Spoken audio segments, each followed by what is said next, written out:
What up mga solid subscribers, no? Ay guys, meron tayo papanood ngayon, no? So ito guys, ito yung mga legend po talaga sa dance community guys, as in, no?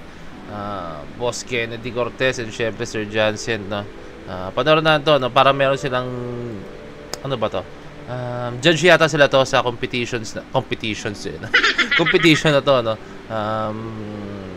Ewan ko kung duo sila rito, pero dalawa sila eh. Tinag ni Boss Kennedy. Duo sila or freestyle salitan. So, di ko alam. Sara, I think panoorin na natin. Let's go.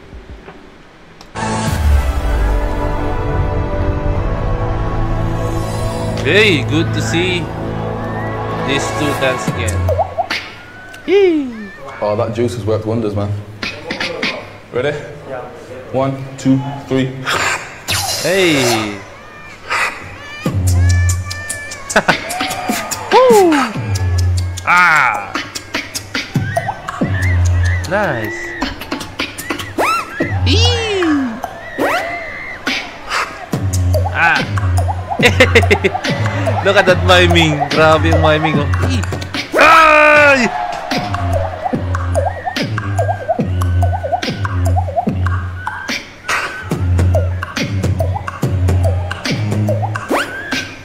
Hey!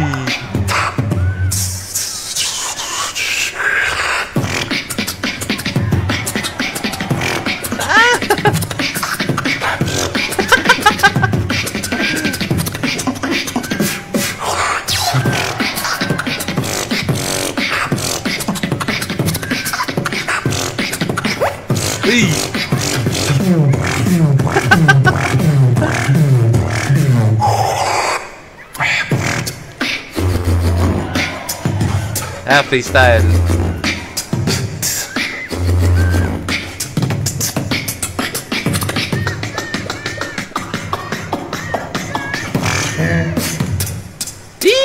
Choreography pa rin pala.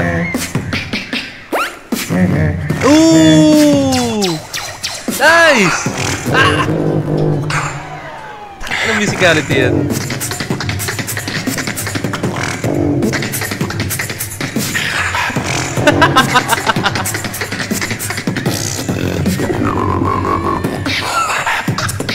Eh.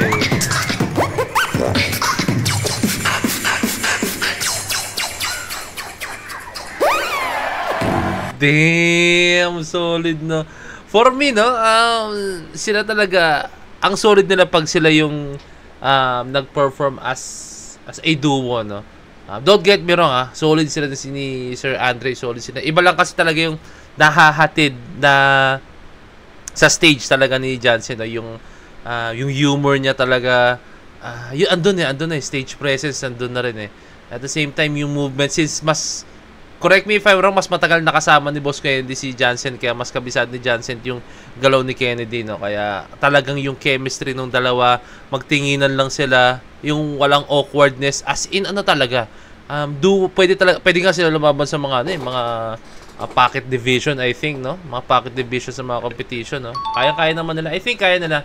And ito yung strengths talaga nila, no? Pag halimbawang matagal na kayo nagkasama, no? So nakita nandun guys yung musicality, and then yung klarong-klaro po talaga yung every movements nila guys, no? Like kunyari pag body whip, tug, as in every points nakikita mo, as in yung galaw, pati yung mga hits, kung may gagawing miming si Jansen, like dug, and then magbibit yung katawan ni Kennedy, no? So solid, no? Lahat na doon, all package guys, no?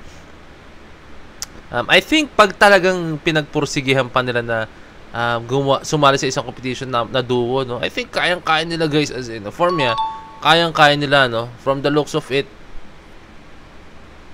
yung galaw nila halos iisa lang eh. Although meron mga parts na mga parts na hindi gan, pero alam mo yun, ba kasi ano lang, last minute lang nila pinrepare tong sayaw na to, or hindi na alam, no? Pero I think pag nag-push sila na talagang nagpursige sila na gumawa as a duo na choreography talaga, no? Na talagang super choreograph talaga, no? I think kayang-kaya nilang lumaban po talaga, no? Yun lang nakikita ko doon, pero so far solid, no? Nakakatuwa lang. Nakikita ulit natin, no? Kasi 'di ba alam niyo naman nangyari before na, pero dati na yun guys, dati na po yun, no? Pero ngayon nakakatuwa lang kasi wala nang ganong klase, no. And nakita pa ka sa latest video ni Kennedy, no, gumanon siya, nag-FMD siya na sign, no. Let's go. Nag-FMD siya na sign doon, guys, no. And ayun, solid, no. I hope na marami pa tayong magbalikan mga FMD, no. Let's go, no. Pwede naman. Pero syempre alam ko, naiintindihan ko naman, since kahit ako rin naman, no, ang mahirap na ibalik, hindi yung dahil sa mga nangyari, pero alam mo yung priorities din, eh. Isa yun sa pinakamahirap, yung priorities po talaga, na like responsibilities. Syempre pag nagka-family ka na po talaga, no, diba? Napakahirap na rin po talaga, no? So nakatuwa lang na syempre na ayun, kahit paano is ayun, nabubuo na rin kahit paano, diba, yung mga bagay na akala natin before na hindi na pa mangyayari, no? So ayun, guys, maraming salamat sa panood natin yung video na to, no? And kung may request pa kayo mga video, guys, comment lang kayo down below kung ano pong mga dance team or Philippine dance team or international dance team man yan, panoorin natin yan, guys, no? Or dance group or hip hop group, no? So yun lang, maraming salamat. So this is Point Defense signing out. Peace, bless you.